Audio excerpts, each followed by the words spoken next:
apparently what happened that day during school is a grown man came and parked right outside the pod building where we were, right? got out of his car, walked into the school through one of the side buildings, and just was circulating the school during class changes.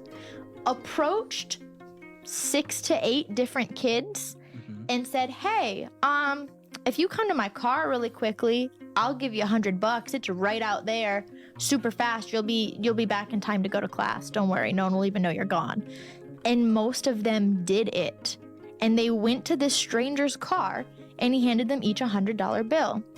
And he told them each, now, go ahead and give me your phone number, because I'm going to be back later this week. And when I come back, I'll triple that if you bring one of your little female friends with you. Yeah, that's a no-go. Mm-hmm. No. And out of these 6 to 8 kids, how many do you think said yes? All of them, right? Most. Miss Rogers, we need to discuss the bus. Like the school bus?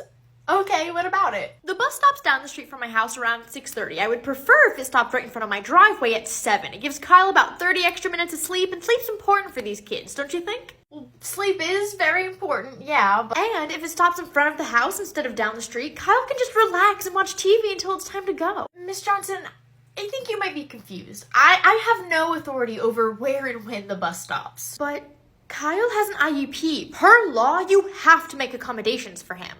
Yeah, accommodations that help him stay on track academically. IEPs aren't for special treatment. Says who? Says the law? Well, we'll see what the law says when I sue you for failing to accommodate my child. I don't get paid enough. We're at this beach in Hawaii, and there are sea turtles. And you can't touch them. You have to stay a reasonable, 10 feet away, because, you have to give them their privacy. But I'm just so excited to look at them. And I am prepared to go watch them live their best life. Respectfully, from a distance. I'm so excited. The floor is lava! Ah! Oh. Miss Rogers, that game just isn't the same anymore now that I know that lava and volcanoes are myths. What are you talking about? Of course lava and volcanoes are real. My science teacher told me yesterday that they were just made up. They're not real. That's wrong. Maybe she just misspoke. I'm gonna go talk to her later today. Hey, Smith, did you tell Connor that lava was fake? Yes, I did.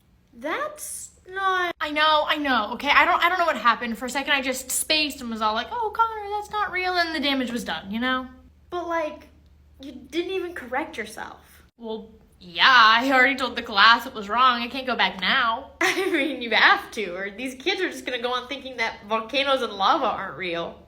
But, what damage will that actually do to society? Chances are none of them will come in contact with either of the two ever, so what does it really hurt for me to keep this little sliver of pride? What is wrong with you? Why are you even a teacher? Someone else sent me a story of this woman who put on her calendar and put into the program that lets you put in the day off a year in advance that her sister was getting married. A year in advance. Yeah. And the day comes, and it was on a Friday because, people who haven't gotten married yet, it's just cheaper to do that. It happens. And so her sister was getting married on a Friday, and they're all getting ready the morning of. And all of a sudden, this lady's phone just keeps ringing off the hook, and it's not stopping. And she finally looks at it, and it's her school. So she answers the phone, and it's her principal. Hey, your sub didn't actually show up today. Not my problem. So we're going to need you to come in. She's like, this is my sister's wedding. Yeah. I can't just leave. Well, we all kind of make sacrifices, and we don't have anyone else to watch the kids. So this is just a really good opportunity for you to show that you're a team player. Yikes. Real things said in classrooms. Where's Mr. Rogers? Oh, not Mr. Rogers, just Mrs. Hi, it's nice to meet you. Oh. I may need to get my schedule changed. It's nothing personal. I think it's just better for both of us. Girl teachers just don't really like me. Excuse me? I would probably do better in Mr. Thompson's class. He just gets me. I had him last year and we just bonded. He's a really great teacher, but he's not teaching American history this year. Well, then what about Mr. Smith? I need someone who's strong and in charge of their classrooms and not someone who's more concerned about a pink bulletin board than my education, like most female teachers. Hold on.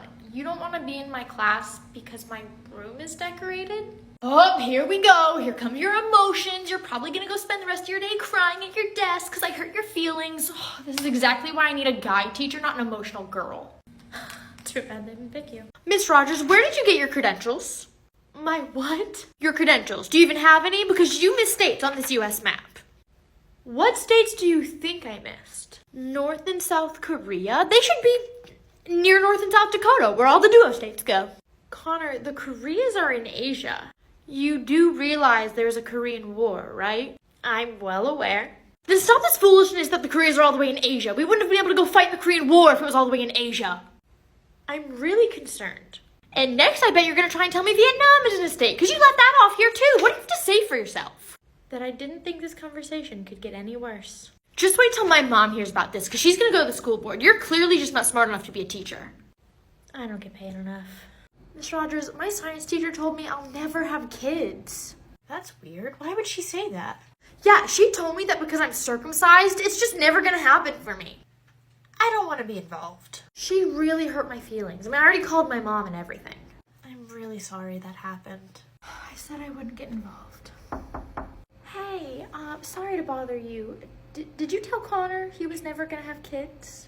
No? Why would I do that? I don't know. I thought it sounded weird coming from you, but he was just so upset in my class. All I can think of is we were learning about anatomy. Kyle asked the difference between vasectomy and circumcision, and I just said that people with vasectomies won't be able to have kids.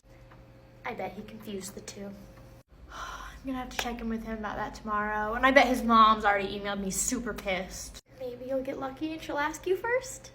Hey Rogers, you have Connor next period, right? Yeah, why? Just a heads up, he's gonna come to you with this pathetic sob story today. What do you mean? He told me this morning he needed to charge his phone in my class because they shut the power off at home. Oh my gosh, you let him charge his phone, right? Heck no, he does not need his phone in my class. But what if he needs to get in touch with his family? I know he walks his little sister home after school. What if he needs it? Look, if that family can't pay their power bill, he doesn't need a cell phone anyways. That's none of your business, and regardless of what happens at home, it's not Connor's fault what happens to the power. Don't tell me you feel bad for him. He's not even an honor roll student. Why would you give it a second thought?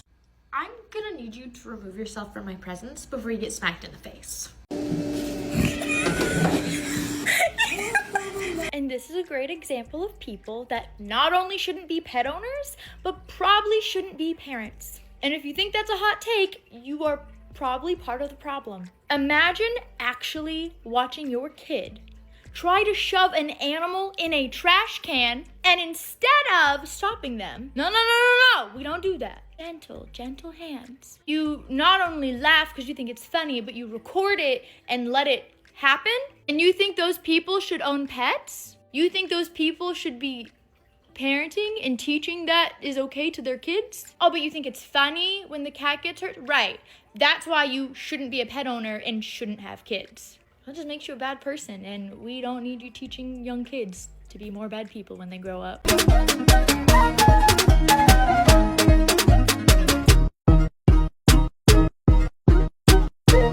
I had a substitute come in, and he did not leave my chair the entire day, according to my kids and even according to my colleagues. And I had like this pink rolly chair. He literally would sit in the chair and just roll it around the room, but he didn't fit in it very well. And literally he made like a sharp turn and the entire bottom snapped. It broke. He fell on the ground, broke my chair, and then left me a note telling me one of the kids did it. He said, "This kid broke your chair." And I was mad because like this was not a bad kid. I was really concerned. I didn't want to ask him in front of everyone, so I tried to like pull him aside, and I was like, "I need to know what happened yesterday with the chair." And he kind of giggled, and I was like, "This is not funny. Like, what happened to my chair? Like, what did you do to, like, what happened? What did you do?" And he looked at me, he like stopped dead in his tracks. He goes, "What did I do? What do you mean?" And I was like, "I got a note that you broke my chair." And he looked at me, he's like, "Miss Rogers, dead serious?" And I was like, "No, like, I got this note that you broke my chair." He literally just burst back into my classroom and goes, "Guys, the sub said that I broke the chair." Oh my God. Room erupted in laughter, and apparently like the sub broke it, and the kid laughed the loudest, and the sub was just so mad and so embarrassed he blamed that kid. Hey Rogers, I need a favor. Oh, hey Smith, what's up? Okay, so I have this first grader that I know is developmentally behind, and so I told his parents, hey, you really need to hold him back. What was he behind in? He has a late summer birthday. What? You know, for like half the year, he's younger than the rest of his peers. He's behind, and if you hold him back, then he's ahead of everybody. You didn't test his reading or math or writing? Did you not hear me? He has a late summer birthday. What do you need from me? Well, Mom insisted that we do some reading and math tests, which I'm a professional. She should just trust my judgment. And it turned out the kid's actually ahead in all these subjects, so now they don't want to hold him back.